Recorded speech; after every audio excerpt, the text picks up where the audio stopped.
નમસ્કાર દોસ્તો, world in box academy જૂનાગઢની યુટ્યુબ ચેનલ પર આપનું સ્વાગત છે. ડેઇલી કરંટ અફેર્સ લેક્ચરમાં આજે આપણે જોવાના છે જુલાઈ મંથનો લેક્ચર નંબર 2. અને કઈ રીતે લેક્ચર જોશું? 360 ડિગ્રી સમજૂતી સાથે. તો શરૂઆત કરીએ આજના લેક્ચરની. તાજેતરમાં ભારત જાપાન વચ્ચે કેટલામા શિખર સંમેલનનું આયોજન થયું? હવે અહીંયા Bharat plus Japan, Bharat Japan વચ્ચે હમણાં એક શિખર સંમેલનનું આયોજન થયું છે. જો તમને ખ્યાલ હોય તો થોડા દિવસ પહેલા જાપાનના પીએમ, જેનું નામ છે મહિલા પીએમ છે સનાએ તાકાઇચી, એ આપણા ભારતના પ્રવાસે હતા. તો ભારત જાપાન વચ્ચે જે શિખર સંમેલનનું આયોજન થયું છે એ કેટલામા નંબરનું છે? 16મા નંબરનું. અહીંયા ભારત અને જાપાન વચ્ચે અલગ અલગ કરાર કરવામાં આવ્યા છે. રક્ષા ક્ષેત્રે કરાર, આર્ટિફિશિયલ ઇન્ટેલિજન્સ ક્ષેત્રે કરાર છે, આપણા જે બાયોગેસ પ્લાન્ટ છે એને લઈને કરાર. તો આવા ઘણા બધા કરાર થયા છે ભારત પ્લસ જાપાન વચ્ચે. તો આ વખતે કેટલામા નંબરનું હતું? 16મા નંબરનું. આ દર વર્ષે આનું સંમેલન હોય છે. એક વર્ષે જાપાનની અંદર હોય, એક વર્ષે આપણા ભારતની અંદર હોય. તો આ વર્ષે આપણા ભારતની અંદર 16મા ક્રમનું ભારત જાપાન શિખર સંમેલન 2026, ક્રમ છે 16મો, નવી દિલ્હી ખાતે. જાપાનના પીએમ જે સનાએ તાકાઇચી નામ છે એ આપણા ભારતની યાત્રા ઉપર 2027, જે આવનારું વર્ષ છે 2027નું વર્ષ, એ ભારત જાપાન સંબંધોની 75મી વર્ષગાંઠ ઉજવશે. આવનારું વર્ષ 2027ની અંદર ભારત જાપાન વચ્ચે મહત્વના કરાર કરવામાં આવ્યા છે. કેવા કરાર છે? એક તો આર્થિક સુરક્ષાને લઈને કરાર, કૃત્રિમ બુદ્ધિમત્તા એટલે આર્ટિફિશિયલ ઇન્ટેલિજન્સને લઈને કરાર કર્યા છે, ફાર્માસ્યુટિકલ્સ અને મેડિકલ ડિવાઇસ જે સપ્લાય છે એને લઈને કરાર થયા છે. રક્ષા ક્ષેત્રે પ્રથમ વખત ભાગીદારી કરવામાં આવી છે ભારત જાપાન વચ્ચે. જે આપણી બાયોગેસ પ્લાન્ટને લઈને પહેલ છે, ગોવર્ધન પ્લાન્ટ, એ પહેલમાં ભારત અને જાપાન એ બંને વચ્ચે સહયોગ એને લઈને પણ કરાર કરવામાં આવ્યા છે. તો ઘણા બધા કરાર થયા.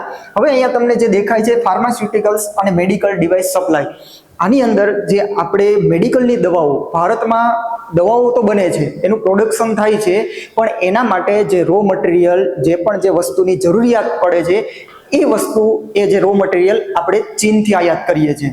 તો આ ચીનની નિર્ભરતા ઘટાડવાની છે, તો એને લઈને પણ કરાર થયા છે ભારત અને જાપાન વચ્ચે. તો 16મા નંબરનું શિખર સંમેલન આ વર્ષે આપણા ભારતમાં નવી દિલ્હી ખાતે. હવે અહીંયા નામ છે જાપાન, તો થોડું જાપાન વિશે જોઈ લઈએ. જાપાન, રાજધાની છે એની ટોક્યો. જાપાનની રાજધાની છે ટોક્યો. જાપાનની મુદ્રા, કરન્સી, નામ છે એનું યેન. જાપાનની જે સંસદ છે એ જાપાનની સંસદને કહેવામાં આવે છે ડાઇટ. શું કહેવામાં આવે? ડાઇટ. હવે જાપાનના, ધ્યાન રાખજો, જાપાનના પ્રથમ મહિલા પીએમ, તો જાપાનના પ્રથમ મહિલા પીએમ આ જ છે, નામ છે સનાએ તાકાઇચી, જે જાપાનના પ્રથમ મહિલા વડાપ્રધાન છે. હવે જાપાનની અંદર આપણે જેમ ભારતમાં અંતરિક્ષ ક્ષેત્રે કામ કરતી સંસ્થા ઈસરો છે, એમ જાપાનની જાક્સા છે. કઈ છે? જાક્સા. તો ઈસરો અને જાક્સા આ બંનેનું એક સંયુક્ત મિશન, જેનું નામ છે લુપેક્સ. શું નામ છે? લુપેક્સ. જે 2027-28ની અંદર લોન્ચ કરવામાં આવશે એવો ટાર્ગેટ છે. તો ઈસરો અને જાક્સા વચ્ચેનું સંયુક્ત મિશન લુપેક્સ. આ લુપેક્સનું પૂરું નામ થાય લુનર પોલર એક્સપ્લોરેશન મિશન. હવે આ લુપેક્સને બીજા ચંદ્રયાન 5, બીજા નામથી ઓળખવામાં આવે, ચંદ્રયાન 5 તરીકે. તો ચંદ્રયાન 5 લુપેક્સ મિશન, એમાં ઈસરોની સાથે જાક્સા, જાક્સા જાપાનની સ્પેસ એજન્સી. હવે ચંદ્રયાન 5 એની પહેલા ચંદ્રયાન 4. તો ચંદ્રયાન 4માં શું કરવાનું છે? ચંદ્રયાન 4માં નમૂના એકઠા કરવાના છે. નમૂના એકઠા કરવા એટલે કે ભાઈ ચંદ્રની ધરતી ઉપર જવાનું, ચંદ્રની સપાટી ઉપરથી નમૂના એકઠા કરી, નાના પથ્થરના ટુકડા, માટી, એ બધું ખડકો, જે નાના પદાર્થો છે એ એકઠા કરી અને પાછા પૃથ્વી ઉપર લાવવાના છે. એ કામ કરવાનું છે ચંદ્રયાન 4ની અંદર. એની પહેલા આપણે ચંદ્રયાન 3 લોન્ચ કરી દીધું છે. અને ક્યારે આને સોફ્ટ લેન્ડિંગ કરાવવામાં આવ્યું હતું? ચંદ્રના દક્ષિણ ધ્રુવ ઉપર વિશ્વનો પ્રથમ દેશ બન્યો હતો આપણું ભારત. તો ચંદ્રયાન 3 ને સોફ્ટ લેન્ડિંગ કરાવવામાં આવ્યું હતું 23 ઓગસ્ટ. ક્યારે? 23 ઓગસ્ટ 2023. એટલા જ માટે 23 ઓગસ્ટની તારીખે દર વર્ષે આપણે કયો દિવસ ઉજવીએ? રાષ્ટ્રીય અંતરિક્ષ દિવસ. કયો દિવસ છે? રાષ્ટ્રીય અંતરિક્ષ દિવસ.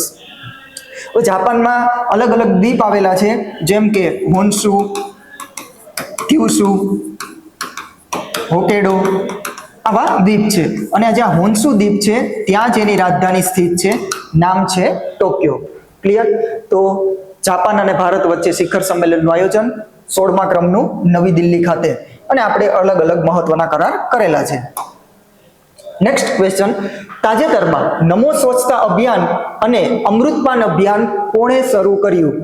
બે અભિયાન, એકનું નામ છે નમો સ્વચ્છતા અભિયાન.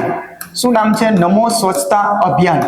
અને બીજું એક અભિયાન છે અમૃતપાન અભિયાન. અમૃતપાન અભિયાન. હવે આ બંને અભિયાન લોન્ચ કર્યા છે, શરૂઆત કરી છે, શરૂ કરનાર ગુજરાત. કોણ છે? આપણું ગુજરાત. ગાંધીનગર ખાતેથી. કઈ જગ્યાએથી? ગાંધીનગર ખાતેથી. હવે આમાં કરવાનું શું? જે આ નમો સ્વચ્છતા અભિયાન છે, આ નમો સ્વચ્છતા અભિયાનની અંદર આપણા રાજ્યની અંદર આવેલી આરોગ્ય સંસ્થાઓ, તો સ્પેશિયલ આરોગ્ય સંસ્થાને લઈને જે સ્વચ્છતા ઝુંબેશ હાથ ધરવાની છે એ આ અભિયાન હેઠળ. કઈ સંસ્થા? આરોગ્ય સંસ્થાઓ, જેવી કે હોસ્પિટલોને એ સરકારી આરોગ્ય સંસ્થાઓ ઉપર સ્વચ્છતા ઝુંબેશ. અને અમૃતપાન અભિયાન, અમૃતપાનનો તમને જો મતલબ ખ્યાલ હોય તો અમૃતપાન અભિયાનની અંદર અહીંયા માતા અને બાળકની વાત કરી છે, કે જે માતા અને બાળક છે એનું સ્વાસ્થ્ય, એનું પોષણ એ ઉપર ધ્યાન આપવાનું છે. માતાના સ્વાસ્થ્ય અને બાળકના પોષણ ઉપર ધ્યાન આપવું. તો એવા બે અભિયાન શરૂ કરનાર કોણ છે? આપણું ગુજરાત.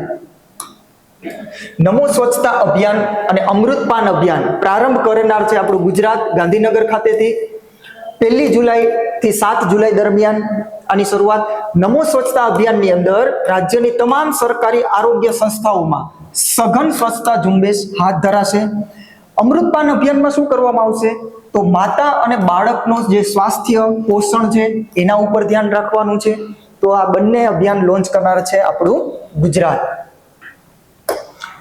નેક્સ્ટ ક્વેશ્ચન, તાજેતરમાં ચીને મોંગલા પોર્ટને લઈને કયા દેશ સાથે કરાર કર્યા? કયો પોર્ટ છે? મોંગલા પોર્ટ. હવે આ મોંગલા પોર્ટ ક્યાં આવેલું? મોંગલા પોર્ટ સ્થિત છે બાંગ્લાદેશની અંદર. કઈ જગ્યાએ? બાંગ્લાદેશની અંદર. તો હમણાં ચીને શું કર્યું છે? એનું અધિકાર ક્ષેત્ર લઈ લીધું છે આ મોંગલા પોર્ટનું. એટલે કે અહીંયા ચીન દ્વારા એક ઇકોનોમિક ઝોન બનાવવામાં આવશે, છે તો બાંગ્લાદેશની અંદર, પણ હવે ત્યાં જે કંટ્રોલ છે કોનો રહેશે? ચીનનો. નામ છે મોંગલા પોર્ટ, બાંગ્લાદેશમાં આવેલું. ચીન અહીંયા એક ઇકોનોમિક છે એ ઝોનનું નિર્માણ કરશે. તો એને લઈને મોંગલા પોર્ટને લઈને ચીન અને બાંગ્લાદેશ વચ્ચે કરાર કરવામાં આવ્યા છે. કયા દેશ વચ્ચે? ચીન અને બાંગ્લાદેશ વચ્ચે. ચીન મોંગલા પોર્ટ જે બાંગ્લાદેશ વચ્ચે કરાર. ચીન દ્વારા મોંગલા પોર્ટ ઉપર એક ઇકોનોમિક ઝોન બનાવવામાં આવશે. ચીનની એક પોલિસી છે જેનું નામ છે સ્ટ્રિંગ્સ ઓફ પર્લ્સ, એટલે કે મોતીની માળા. હવે આ સમજો, આ શું કહેવા માંગે? આ છે આપણું ભારત. હવે ભારતની આસપાસ આવેલા દેશો, અહીંયા બાંગ્લાદેશ છે, અહીંયા પાકિસ્તાન છે, અહીંયા શ્રીલંકા છે, થોડા નીચે જાઓ એટલે માલદીવ છે, અહીંયા મ્યાનમાર આવેલો છે. તો ચીન શું કરે છે કે ભારતની આસપાસ આવેલા દેશોને લોન આપે. હવે એ દેશ એવા છે કે જે પાછી લોન ભરવા માટે સક્ષમ નથી, અથવા તો જે એનું વ્યાજ ચૂકવવાનું છે એ ભરવા માટે સક્ષમ નથી. તો ચીન દ્વારા એ દેશોને કહેવામાં આવે કે ચલો તમે લોન ભરવા માટે સક્ષમ નથી, વાંધો નહીં, પણ તમારા દેશની અંદર જે આ જગ્યા આવેલી છે એ જગ્યા અમારા નામ ઉપર, એટલે કે એક પ્રકારે કોન્ટ્રાક્ટ કરાર કરી લે છે કોઈને કોઈ જગ્યાને લઈને. તો ચીન શું કરે? હવે અહીંયા જો તમે કે બાંગ્લાદેશની અંદર તો છે મોંગલા પોર્ટ, બાંગ્લાદેશમાં મોંગલા પોર્ટ. અહીંયા શ્રીલંકામાં તમે જો એક પોર્ટ આવેલો છે, ત્યાં પણ ચીનનો અધિકાર છે. નામ છે એનું હમ્બનટોટા. શું નામ છે? હમ્બનટોટા. અહીંયા માલદીવ્સની અંદર એક પોર્ટ છે જેનું નામ છે માલે. પાકિસ્તાનની અંદર ચીન દ્વારા એક પોર્ટ, ગ્વાદર પોર્ટ. અહીંયા મ્યાનમારની અંદર પણ છે. તો આ જે ચીન છે, આપણા ભારતની આસપાસના દેશો એની કોઈને કોઈ જગ્યા લઈ અને ભારતને ઘેરવાનો પ્રયાસ કરે છે. શું કરે છે? ભારતની આસપાસના દેશો ઉપર કોઈને કોઈ જગ્યા લઈ અને ભારતને ઘેરવાનો પ્રયાસ કરે છે. એક પ્રકારે મોતીની માળા બને છે. એટલા માટે ચીનની પોલિસી કહેવામાં આવે છે સ્ટ્રિંગ્સ ઓફ પર્લ્સ, મોતીની માળા, કે એનાથી એ શું કરે? ભારતને ઘેરવાનો પ્રયાસ કરે છે અલગ અલગ દેશની જગ્યાઓ લઈને. ક્લિયર? તો હમણાં તાજેતરમાં મોંગલા પોર્ટને લઈને કરાર કરવામાં આવ્યા ચીન અને બાંગ્લાદેશ વચ્ચે. હવે ચીનની વાત કરીએ તો ચીન ચીનની રાજધાની છે બીજિંગ. ચીનની રાજધાનીનું નામ શું છે? બીજિંગ.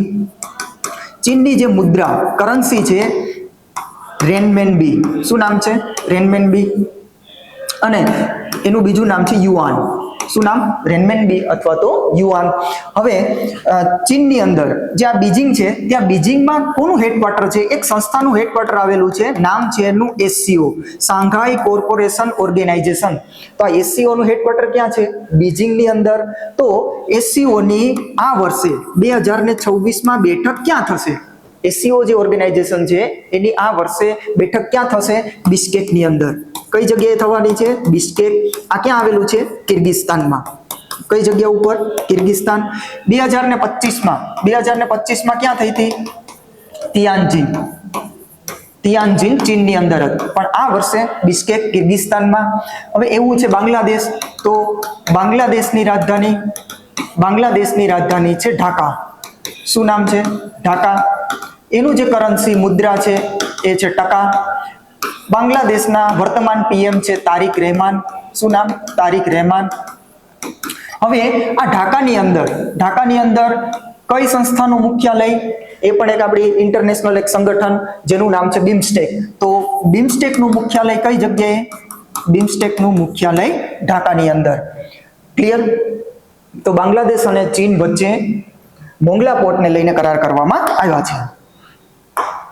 નેક્સ્ટ ક્વેશ્ચન, તાજેતરમાં પીએમ મોદીજીને કયા દેશના સર્વોચ્ચ સન્માન Guardian of the Blue Horizon થી સન્માનિત કરવામાં આવ્યા? શું નામ છે સર્વોચ્ચ સન્માનનું?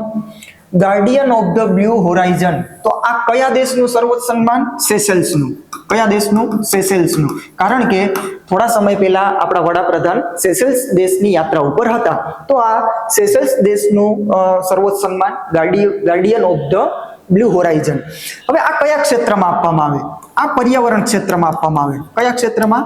પર્યાવરણ ક્ષેત્રે આ જે પુરસ્કાર છે, સન્માન છે એ આપવામાં આવે છે. તો કયા દેશનું છે? Seychelles. Guardian of the Blue Horizon Seychelles PM મોદીજીને એનાયત કરવામાં આવ્યું. કયા ક્ષેત્રમાં આપવામાં આવે? પર્યાવરણ સંરક્ષણ અને જે યોગદાન બાબત છે એ બદલ આપવામાં આવે છે. વર્તમાન સેશેલ્સના રાષ્ટ્રપતિ કોણ છે? પેટ્રિક હાર્મની એના રાષ્ટ્રપતિ છે. ભાઈ જો આ પર્યાવરણ સંરક્ષણ ક્ષેત્રે જે આ સન્માન આપવામાં આવ્યું, તો આપણા દેશમાં એવી પર્યાવરણની કઈ પહેલ છે? એવી ઘણી બધી પહેલ આપણા દેશ દ્વારા શરૂ કરવામાં આવી છે. જેમ કે મિશન લાઈફ. શું નામ છે? Mission life. એવી પહેલ છે. પછી આપણું એક બિગ કેટ એલાયન્સ છે. પછી ઇન્ટરનેશનલ સોલાર એલાયન્સ છે. શું છે? ઇન્ટરનેશનલ સોલાર એલાયન્સ છે. મિશન લાઈફ છે. તો આવી ઘણી બધી પર્યાવરણને લગતી જે આપણી પહેલ છે એને લઈને ત્યાં આપણા વડાપ્રધાનને સન્માન આપવામાં આવ્યું છે. તાજેતરમાં ભારતની ગગન નેવિગેશન સિસ્ટમનો ઉપયોગ કરી પ્રથમ વખત ઇન્ડિગો જેટ વિમાનનું સફળ લેન્ડિંગ ક્યાં કરવામાં આવ્યું? કઈ પ્રણાલી, કઈ સિસ્ટમનો ઉપયોગ કરીને? ગગન. શું નામ છે સિસ્ટમનું? ગગન. હવે આ ગગનનું પૂરું નામ થાય છે GPS aided geo augmented navigation. આ ગગન સિસ્ટમથી શું કરવામાં આવ્યું? તો એક જેટ વિમાન એનું લેન્ડિંગ કરાવવામાં આવ્યું છે. કોનું લેન્ડિંગ? Jet વિમાનનું landing. આ કોનું જેટ વિમાન હતું? તો ઇન્ડિગો. કઈ કંપની? ઇન્ડિગોનું. હવે જે પ્લેન હોય, વિમાન હોય, એ ટેક ઓફ લેન્ડિંગ જે કરે છે એને દિશા નિર્દેશ અત્યાર સુધી કેવું બને છે, વર્તમાનમાં પણ એવું જ થાય છે કે એને દિશા નિર્દેશ આપવા માટે જે ગ્રાઉન્ડ રેડિયો સ્ટેશન હોય છે એનાથી એને સિગ્નલો, એનાથી એને સંદેશ મોકલવામાં આવે કે ભાઈ તમે જે રનવે ઉપર ટેક ઓફ કરો છો અથવા તો લેન્ડ કરો છો, એ રનવે ઉપર કોઈ બીજું પ્લેન આવવાનું છે અથવા લેન્ડ થવાનું કે ટેક ઓફ થવાનું છે, નીચે કોઈ બીજી વસ્તુઓ રાખેલી છે, શું છે, આ બધી પરિસ્થિતિની માહિતી ગ્રાઉન્ડ જે રેડિયો સ્ટેશન છે એના દ્વારા જે હવામાં પ્લેન છે એને આપવામાં આવતી. હવે પ્રથમ વખત શું કરવામાં આવ્યું? જીપીએસની મદદથી એક વિમાનને લેન્ડ કરાવવામાં આવ્યું. કોઈ અહીંથી ગ્રાઉન્ડ સ્ટેશન, રેડિયો સ્ટેશનથી સિગ્નલ નથી મોકલવામાં આવ્યા, પણ જીપીએસની મદદથી એટલે કે નેવિગેશન સેટેલાઇટની મદદથી એ વિમાનનું સફળ લેન્ડિંગ કરાવવામાં આવ્યું છે. અને એ વિમાન કઈ કંપનીનું?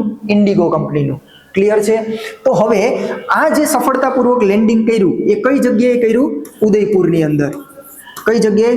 ઉદયપુર, રાજસ્થાન. તો ત્યાં એનું સફળ લેન્ડિંગ કરેલું છે, ઉદયપુરની અંદર. ગગનનું પૂરું નામ થાય GPS aided geo augmented navigation. વિકાસ કોણે કર્યો છે આ ગગન સિસ્ટમનો? ઈસરો અને એએઆઈ એટલે કે એરપોર્ટ ઓથોરિટી ઓફ ઇન્ડિયા પ્રથમ વખત આ સિસ્ટમનો ઉપયોગ કરી ઇન્ડિગો જેટ વિમાનનું સફળ લેન્ડિંગ કરાવવામાં આવ્યું. કયા સ્થળે સફળ લેન્ડિંગ કરાવ્યું છે? ઉદયપુર, રાજસ્થાનની અંદર. હવે જે આ વિમાનોની જે પણ એરપોર્ટ છે, આ એરપોર્ટનું નિયંત્રણ કોણ કરે છે? ડીજીસીએ. કઈ સંસ્થા? ડીજીસીએ. ડીજીસીએ નું પૂરું નામ થાય directorate general of civil aviation.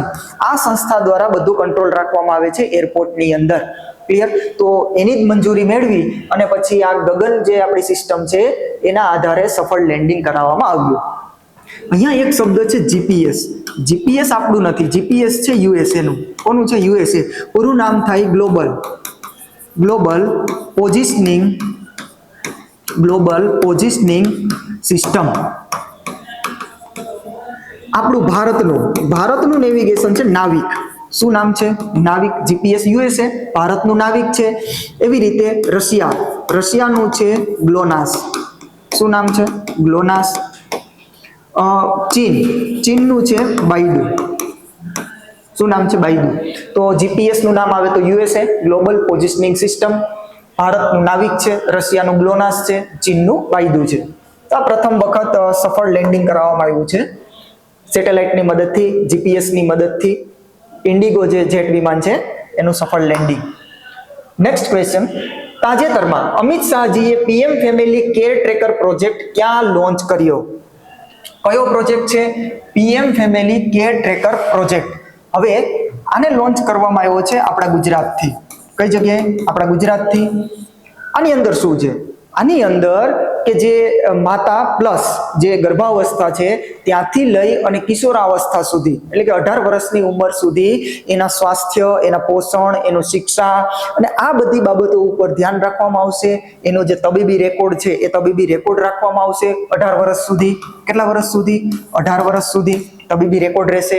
જે બીમારીઓ હોય, જે આનુવંશિક બીમારીઓ છે, તો એવા બધા બીમારી અને રોગનું એક તબીબી રેકોર્ડ રાખવામાં આવશે. આપણે ગુજરાતની અંદર આ લોન્ચ કરવામાં આવ્યું. કોના દ્વારા લોન્ચ કર્યું છે? અમિત શાહજી દ્વારા.